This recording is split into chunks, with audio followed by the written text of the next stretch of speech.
Bonjour à tous et à toutes, bienvenue à vous chers internautes dans cette vidéo Un univers de constellations dédié aux multiples univers des constellations systémiques.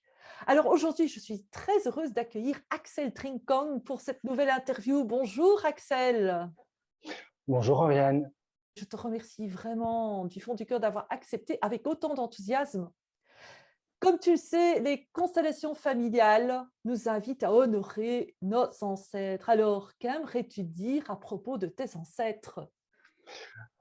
Alors Oriane, si tu me permets, d'abord vraiment un très vif remerciement euh, parce que tu fais partie de celles qui, a déjà fort longtemps maintenant, ont ouvert la voie des constellations en francophonie. Et moi, je fais partie de la génération qui vient après ou juste après. Et si tu n'avais pas ouvert ce chemin, bah, quelque part, je ne serais pas là où je suis. Donc, avant d'honorer mes ancêtres, permets-moi déjà de t'honorer toi et le chemin que tu as fait. Avant de prendre la parole, une chose vraiment qui est très importante pour moi, c'est que tout ce que je vais dire ici n'est jamais que le fruit de mon expérience personnelle, le fruit d'une expérience concrète. C'est donc le reflet de ce que moi j'ai expérimenté. Donc, ce n'est pas livresque, mais c'est vraiment une expérience concrète dont je peux témoigner. Et j'invite chacune, chacun à prendre ce qui lui parle et à laisser là ce qui ne lui parle pas, parce que c'est son droit aussi. Je ne détiens pas la vérité, je ne suis pas un gourou, je témoigne juste de quelque chose et chacune et chacun est vraiment libre d'en faire ce qui lui paraît juste et bon. Ceci dit, au sujet de mes ancêtres, mais je dirais que moi, je viens d'une culture, en partie parce que je suis biculturel, où le culte des ancêtres, effectivement, est encore présent, malgré une occidentalisation massive de l'Orient. Dans chaque maison, il y a encore un autel des ancêtres. Et c'est vrai que pour moi, il est très naturel de m'y reconnecter depuis toujours et plus encore aujourd'hui. Disons qu'aujourd'hui, après le chemin que j'ai fait, c'est évidemment avec une autre conscience que je le fais. Honorer leur vie, leur destin, les remercier pour la vie qu'ils m'ont donné, qu'ils m'ont offert, qu'ils m'ont transmis. Honorer tout ce qu'ils ont vécu, parce que leur vécu finalement constitue une mémoire cellulaire qui pour moi est le terreau parfait. C'est aussi l'occasion pour moi d'honorer leur mémoire dans la mesure où tout leur vécu constitue une mémoire cellulaire et donc un corps idéal dans lequel moi j'ai choisi de m'incarner et un corps qui recèle vraiment un potentiel parfait par rapport à mon projet d'incarnation. Honorer leur vie et leur montrer que je poursuis quelque part le mouvement de la vie auquel ils continuent d'appartenir, même s'ils ne sont plus sur Terre, à travers ce que je fais au quotidien. Et c'est vrai qu'avec le temps, bon, bah, au départ, c'est une reconnexion un peu aux ancêtres qu'on connaît. Et puis, avec la conscience, c'est finalement s'apercevoir qu'il y a une myriade, il y a vraiment des milliers d'ancêtres. Euh, il m'est arrivé parfois d'avoir des ancêtres en reculant dans ces moments de reconnexion au quotidien, euh, d'avoir des ancêtres qui sont un peu surpris, du genre, on n'avait pas conscience qu'on aurait autant de descendants, ou bien on n'avait pas imaginé qu'à un moment donné, on aurait pu avoir un descendant comme toi.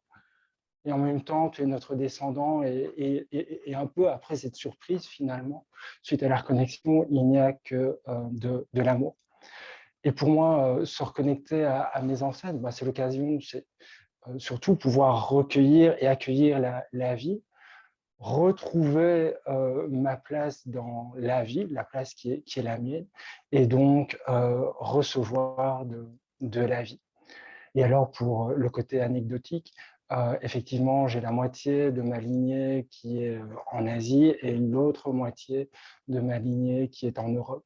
Ce qui veut dire qu'on a un croisement culturel qui est relativement neuf dans l'histoire de l'humanité à ce point-là. Entre Mmh. Asie et Orient et Occident, il y a toujours eu des liens, mais des liens aussi forts et aussi prégnants. C'est assez neuf dans l'histoire de l'humanité. Ouais, c'est beau de voir justement que l'humanité aussi, se donne les moyens de relier, l'Est et l'Ouest, une manière d'aborder le monde avec une autre manière d'aborder le monde et finalement de se féconder les uns les autres, au Mhm. niveau de notre, manière d'être au monde et voilà, donc moi je trouve ça, vraiment, fascinant même. Alors, j'ai également, parce que tu sais, au départ, nos internautes ici, hein, la communauté qui me suit, ne sait pas comment on a fait connaissance, mais moi, c'est grâce au site Cofazi que je t'ai découvert, mais aussi grâce à mes étudiantes qui t'ont approché, je ne sais comment, mais voilà, donc quelque part, nos réseaux se sont touchés avant que je prenne, pas la plume, puisque ça ne se fait plus, mais le clavier pour me connecter à toi et donc forcément, j'ai été explorer tout ce qui a trait à ton univers et donc j'ai visité ton site, dont j'aime beaucoup le nom, Voix symbolique et j'ai découvert que tu as une formation académique, très riche, diversifiée et on pourrait presque dire originale, hein, puisque après une formation en sciences commerciales, tu t'es également formé à l'archéologie et à l'architecture. Alors, je me suis demandé, en quoi ce parcours atypique a pu t'amener au monde des constellations? Alors, est-ce que est-ce que tu as déjà observé une taupe? Oui. Malheureusement. Alors, tu vois, c'est un peu le syndrome de la taupe. Le syndrome de la taupe, c'est l'idée selon laquelle la taupe creuse sous terre. Voilà, elle est un peu aveugle, elle creuse sous terre, puis à un moment donné, poum, elle sort, ça fait un petit monticule, puis elle regarde où elle est, puis boum, elle recreuse sous terre, et puis elle remonte, elle regarde où elle est, etc. Et il se peut qu'avec le temps, elle se soit dit, mais j'ai erré tellement de fois sous la terre sans très bien savoir où j'allais. Et puis à un moment donné, quand elle sort de la terre, elle s'aperçoit que quelque part les trous sont un peu alignés et qu'il y avait une direction. Ben, ma vie, c'est un peu ça. C'est un peu une histoire de taupe où longtemps j'ai eu le sentiment d'errer, de ne pas très bien savoir où j'allais, alors qu'en fait, visiblement, il y avait une trame qui sous-tendait tout ça, qui avait une intention inconsciente. En fait, comme j'ai dit tout à l'heure, une des choses qui caractérise mon destin, c'est que j'ai toujours été en dehors du cadre, hors de la norme. Euh, et donc l'idée de ne pas correspondre, et donc forcément une forme d'exclusion. La première, la plus évidente, c'est par rapport à mes deux cultures. Euh, à un tel point que, à un certain moment donné, je me disais, OK, face à cette situation-là, l'Asiatique qui est en moi réagirait comme ceci, par contre, l'Européen qui est en moi réagirait comme cela. Et donc, toi, Axel, au final, t'es qui? T'es quoi dans cette histoire? euh, Mon hypersensibilité aussi, enfin, j'en reparlerai après. Euh, je veux dire que le fait de toujours ne jamais être complètement dans une culture et de ne pas vraiment toujours me retrouver dans l'une l'autre et d'être hors cadre faisait que je devais sortir du cadre. Je vais tout à coup me désidentifier de tout ce qui était attendu, de tout ce qui était la norme, parce que tout posait question. Là où pour chacun les choses étaient relativement évidentes, coulait de source, allait de soi, mais pour moi, c'était pas évident du tout. Manger avec des couverts, mais pour un Européen, on ne se pose aucune question. Par contre, en Asie, l'idée de découper une viande dans une assiette comme ça, c'est quelque chose qui ne se fait pas. Donc, on mange avec des baguettes. Euh, une forme de religion dominante en Occident avec qui est le christianisme, et donc qui quelque part exclut les animaux et la nature, ce qui en Orient fait partie du système religieux, ça a quelque chose de déroutant aussi. La vision de la mort en Occident et en Orient, c'est pas du tout la même chose non plus. Et donc, tous les, tous les éléments du quotidien, en fait, étaient posés question. Rien n'était évident, rien ne coulait de source. Il y avait de toute évidence pas qu'un seul modèle. Et donc, à tout moment, je devais vraiment, c'était un réflexe, c'était nécessaire, d'élargir mon champ de conscience et mon champ de connaissance. Parce il y avait vraiment cette souffrance de ne pas correspondre, enfin, de ne pas d'être trop différent de ceux des personnes qui m'entouraient. Et tu peux imaginer que au sein des cours d'école, c'était quelque chose qui était relativement difficile. Et figure-toi que, alors c'est vrai, j'ai fait Sciences Éco, mais ça c'était pour faire plaisir à papa.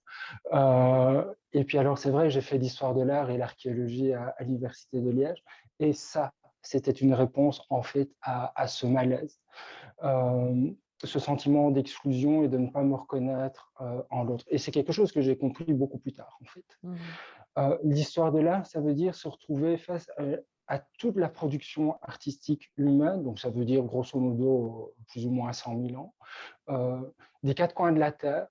Ça veut dire pénétrer au cœur des civilisations, ça veut dire pénétrer au cœur des questionnements, des croyances, des émotions de toute l'humanité à travers des formes, des textures, des volumes, des couleurs et des sons.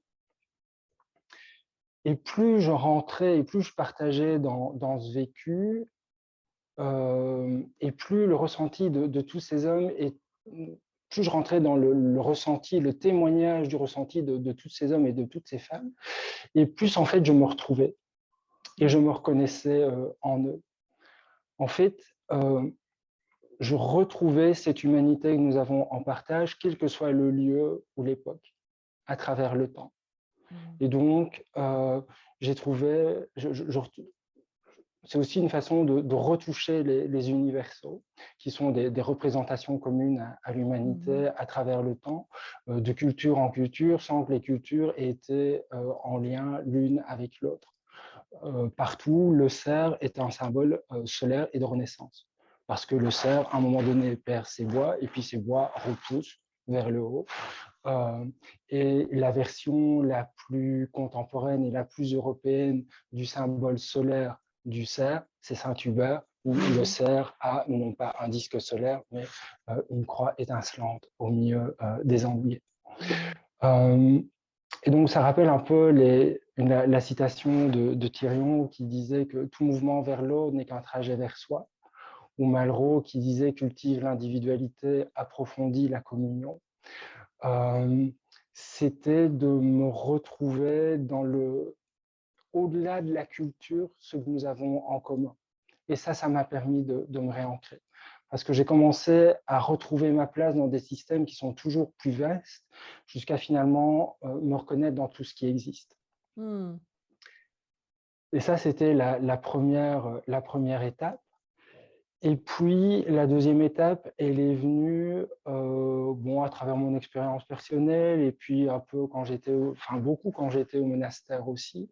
Je me suis rendu compte que la forme, puisque jusque-là, à travers l'art, à travers l'histoire de l'art, j'avais étudié la forme, et ce qu'elle traduisait en termes de croyances, en termes de sentiments, en termes d'émotions, etc. Et donc, je me suis rendu compte que la forme n'est pas anecdotique, que la forme émane d'une perception, que la forme est une intention, et donc que la forme est une manifestation de quelque chose qui est invisible. Et le déclic, en fait, il est venu avec une tasse de thé. Parce que la tasse, elle a une forme concrète et solide. Le thé, par contre, lui, il est liquide et donc il n'a au contraire aucune forme. Et pourtant, l'une est indispensable à l'autre. Vide, la tasse n'a aucun sens ni utilité, et sans tasse, le thé, il se répand, en fait. Donc, la forme a besoin de l'informe pour prendre son sens, et l'informe a besoin de la forme pour se manifester. Ce qui veut dire que la forme, c'est une manifestation de quelque chose d'invisible. Et les constellations, c'est ça. L'invisible devient visible à travers une disposition, à travers un mouvement. La constellation, c'est formaliser quelque chose qui n'a pas de forme et qui pourtant existe puisqu'il va influer sur des individus et des systèmes. Et donc mon parcours, c'est ça, c'est de sensibiliser à la forme, heu, à ce qu'elle a d'humain, à ce qu'elle traduit de l'humanité, et de sensibiliser à l'énergie de la forme, à la dimension invisible du visible et à la dimension énergétique, de la matière. Oui. C'est Et et si tu veux juste un truc, c'est vrai que, alors là, c'est juste pour l'anecdote, c'est vrai que mon rapport à l'invisible, déjà comme archéologue, ça m'a aidé, parce que forcément, je me retrouvais dans des lieux où il y avait de la mémoire. Donc il y avait encore des trucs qui collaient un petit peu, ils collaient un peu au mur. Bon, à l'époque, j'étais pas du tout formé, c'était très intuitif, j'y allais un peu la fleur au fusil, mais il m'est arrivé de demander à ceux qui étaient là, en me présentant, voilà, en disant, voilà, je m'appelle Axel, je viens ici, je me rends bien compte que c'est chez vous, et j'accomplis telle démarche dans tel but, etc. Et dans ce qui s'est passé ici, il y a des choses qui m'échappent. Et donc, si je peux recevoir de l'information, je suis preneur d'informations. Et figure-toi que j'en ai reçu. Et ça, ça a parfois sauvé, ça a parfois sauvé des situations scientifiques qui étaient vraiment inextricables. Et donc voilà, c'est très rigolo. Et je dirais que la présence la plus touchante que j'ai pu rencontrer, parce que c'est le genre de choses auxquelles on ne pense jamais.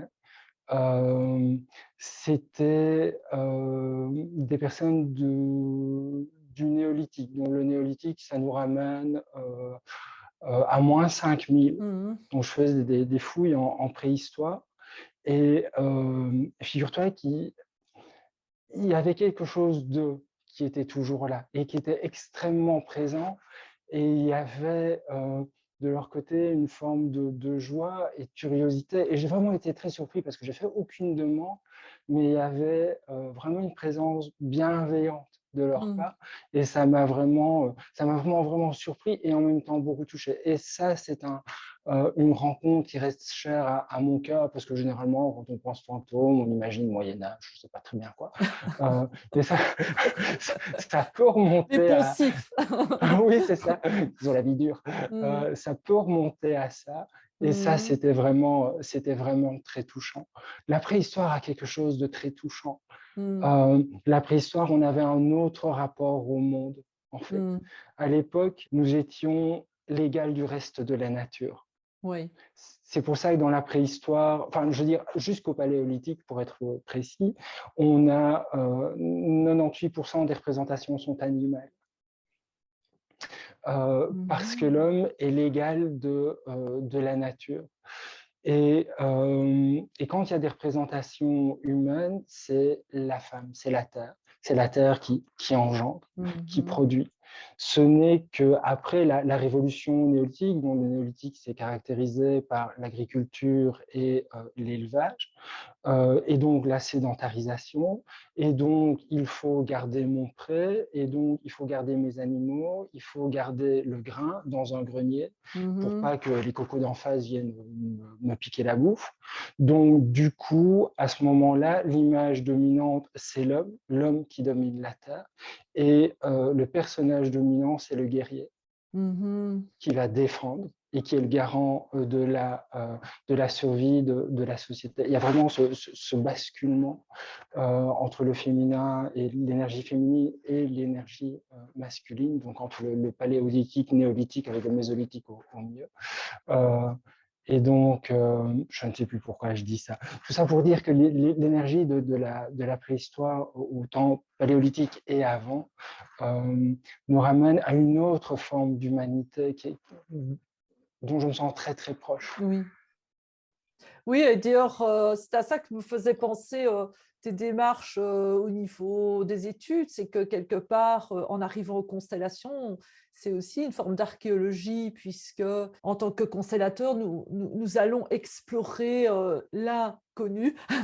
Mhm, Et d'ailleurs, je le sépare justement, parce qu'à la fois c'est mhm. inconnu et quelque part tout est connu puisque nous avons tout C'est en très nous. beau, oui, c'est Et très nous sommes pertinent. connectés, à toutes Mhm, ces informations, l'univers est fait d'informations Et de nouveau, dans ce mot-là, il y a aussi la forme. Le monde des constellations, c'est aussi le monde des informations. Tout ça m'amène aussi à quelque chose de vraiment étonnant chez toi.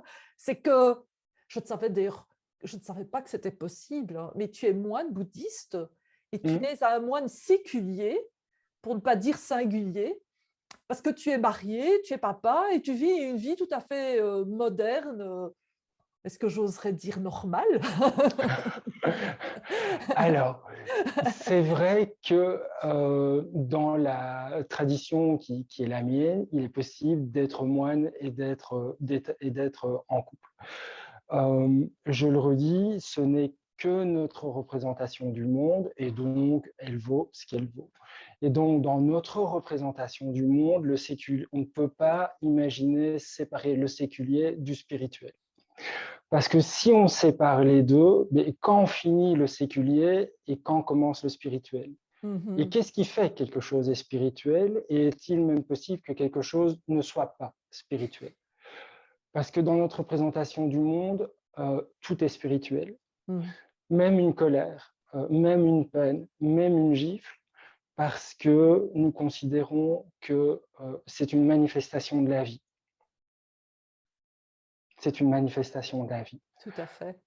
Tout est fait de la même énergie, en fait. Toute Mhm. manifestation est une manifestation de cette énergie, et donc elle n'est ni bonne ni mauvaise. Mhm. Et donc tout est spirituel. Et dans notre représentation du monde, le spirituel inspire le séculier, et le séculier matérialise le spirituel. Le Mhm. spirituel incline le séculier, et le séculier est une fractale du spirituel. L'une, donc le séculier, domestique, quotidien, c'est la manifestation finalement ordinaire d'une dimension qui est plus grande, et son aspect ordinaire quotidien ne lui enlève rien de sa valeur, bien au contraire, et l'enrichit. Ce qui rejoint un petit peu dans la tradition occidentale, cette fameuse phrase tirée de la table d'émeraude, où tout ce qui est en haut est comme tout ce qui est en bas, et vice-versa. Mhm. Donc, dans notre représentation, il n'y a pas de représentation entre le séculier et le spirituel. C'est en fait la même réalité, mais qui se déploie sur deux niveaux vibratoires différents, qui Mhm. sont intimement interconnectés. Euh, il y a l'énergie et puis il y a ce qu'on en fait. Mhm. Alors, parlons, puisque voilà, n'ayons pas peur, nous allons parler sexe. Voilà, Oui. parlons de sexe dans le couple, moine. Oh mon Dieu, quelle horreur. Euh, Alors on peut très bien avoir du sexe en étant en couple et en étant moine et des relations sexuelles, en étant moine et en étant en couple. Quand la sexualité est vécue comme étant un moment d'échange et de partage à tout niveau, au niveau mental, au niveau émotionnel, au niveau corporel, c'est évidemment pas la même chose qu'une quête à l'orgasme, la domination et ce genre de choses-là. Donc c'est une question de conscience en fait. Mhm. Qu'est-ce que je fais? Comment est-ce que je le vis? Au service de quoi? Se faire plaisir en mangeant, c'est OK aussi, tant qu'on n'est pas dans la goinfrerie et qu'on ne pique pas la bouffe dans l'assiette du gars d'à côté, quoi. Tout est très cohérent dans ton parcours puisque ce que tu vis en tant que moine bouddhiste, ben, ça se reflète dans tous les aspects de ta vie et vice-versa. Donc, moi, je trouve ça très inspirant de t'entendre et de comprendre aussi, puisque tu expliques finalement comment tu te positionnes, comment tu vis les choses. Et c'est très riche. Et je dirais pour ceux qui nous suivent là, eh bien, c'est très, très proche de ce que l'on peut vivre quand on accompagne des constellations. C'est vrai que les constellations, quand on a l'occasion de vivre quelques constellations et de retrouver sa juste place dans son système familial, dans son histoire, dans le monde, eh bien, on savoure beaucoup mieux la vie. Moi, en tout cas, c'est ce que j'ai Mmh. observé. Je savoure Mmh. beaucoup plus la vie aujourd'hui que je ne pouvais le faire il y a 20 ans. Il y a des personnes qui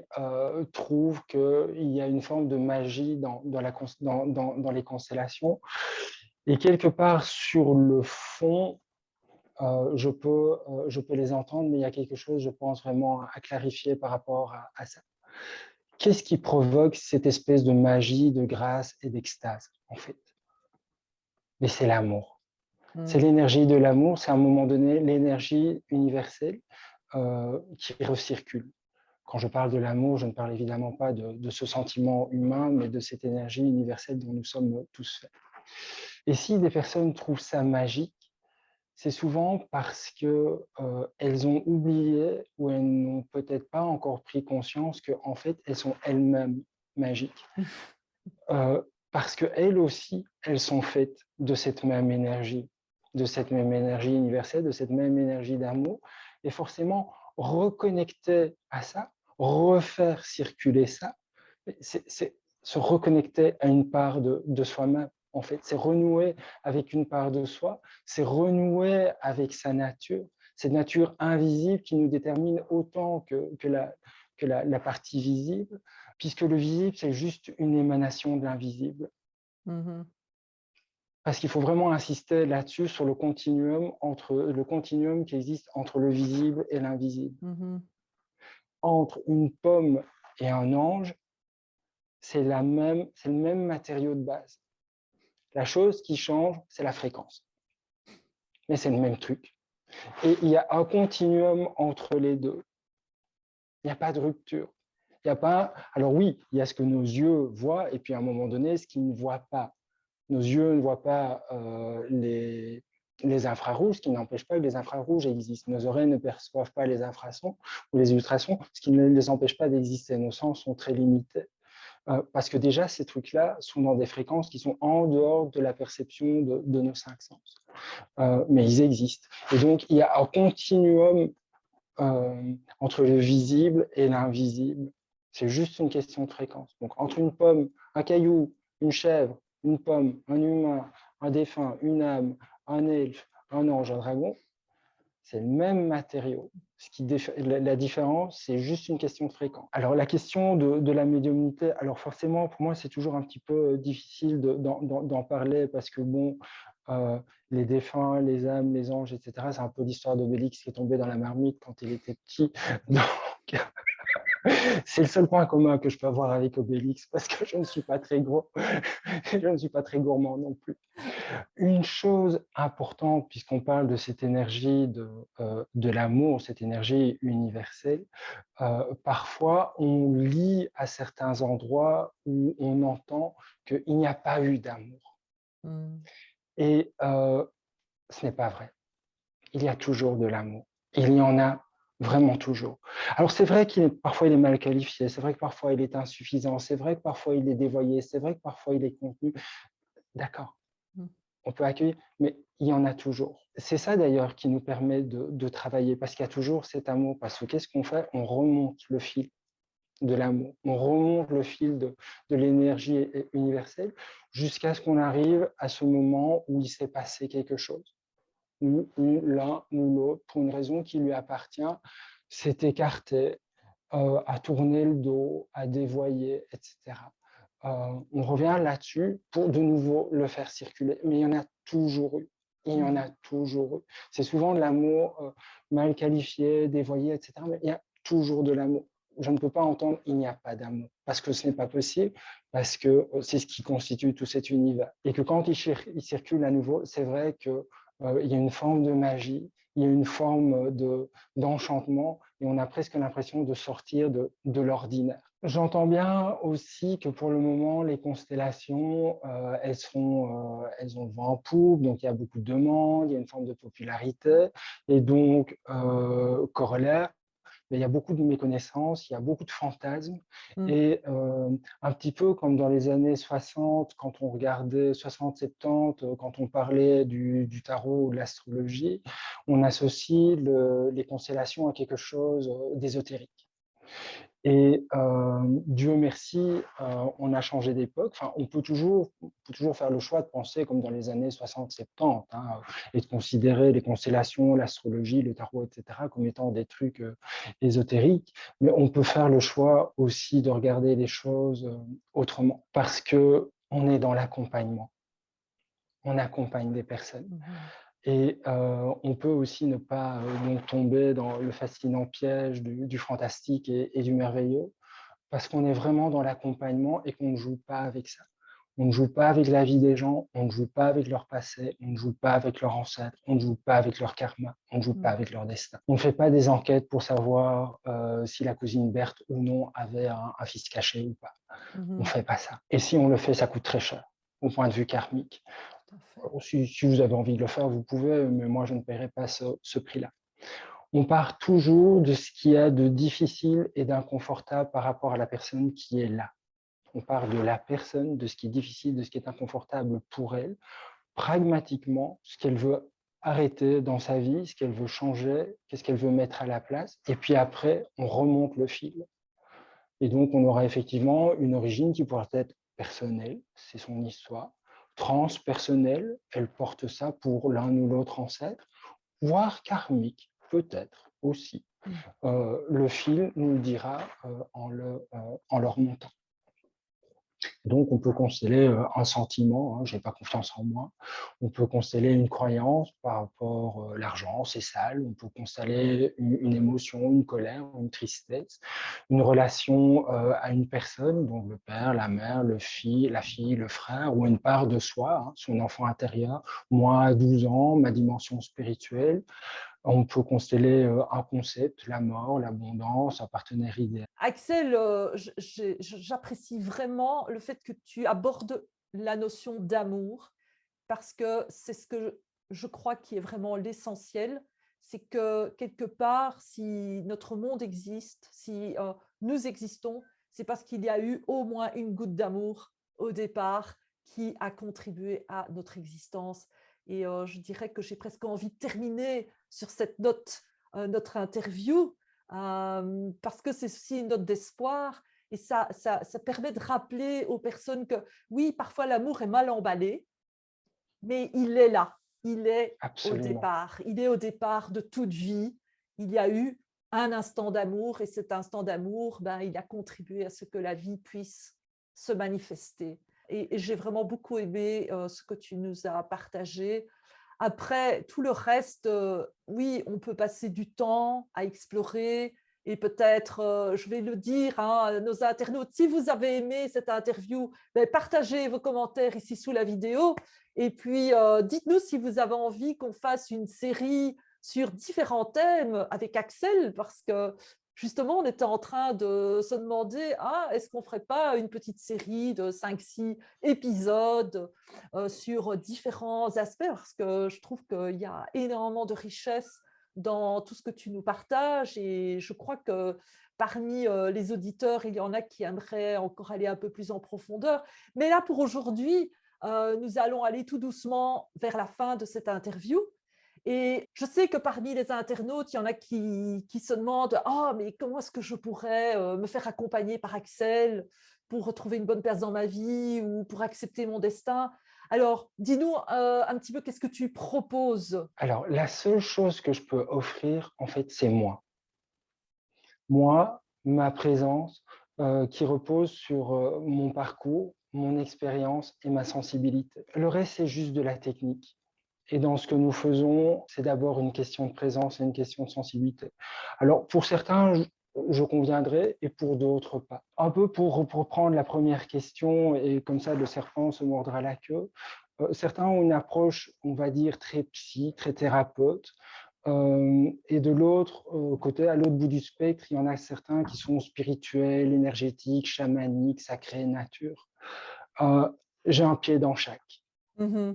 Voilà, je suis un petit peu des 2 et ça, c'est, mon approche. Alors mon approche, je la décline à travers des constellations, bien sûr, le tarot et l'astrologie, heu, mais c'est la seule chose que j'ai à offrir, c'est, ma présence et ma sensibilité. Vous allez voir passer en dessous de cette vidéo le site d'Axel et voilà. Alors tout doucement, on va se quitter. En tout cas, je voudrais te dire un tout grand merci Axel d'avoir accepté de partager tant aux fidèles de ma chaîne qu'aux nouveaux venus une pratique systémique douce, puissante, qui peut vraiment transformer la perception de notre place dans notre vie. Alors, ce fut un grand plaisir de pouvoir te présenter dans notre série Un univers de constellation. Si vous souhaitez prendre contact avec Axel, nous vous invitons à visiter le site www.voixsymbolique.net. Alors, quel serait le mot de la fin que tu souhaiterais dire pour nos amis internautes? Que chacun est un être complet et qu'il ne lui manque rien. Que chaque être est un être parfait et qu'il n'en doute jamais. Merci, merci. Merci Axel. Alors, si vous avez aimé cette vidéo, merci de cliquer sur le petit pouce. Et puis, nous vous invitons également à vous abonner à notre chaîne, à activer la petite cloche pour être informé des nouveautés publiées et surtout, franchement, surtout à partager ces vidéos avec vos amis parce qu'ils vous en seront reconnaissants. Nous vous disons au revoir et à bientôt. Au revoir Axel. Au revoir, Oriane.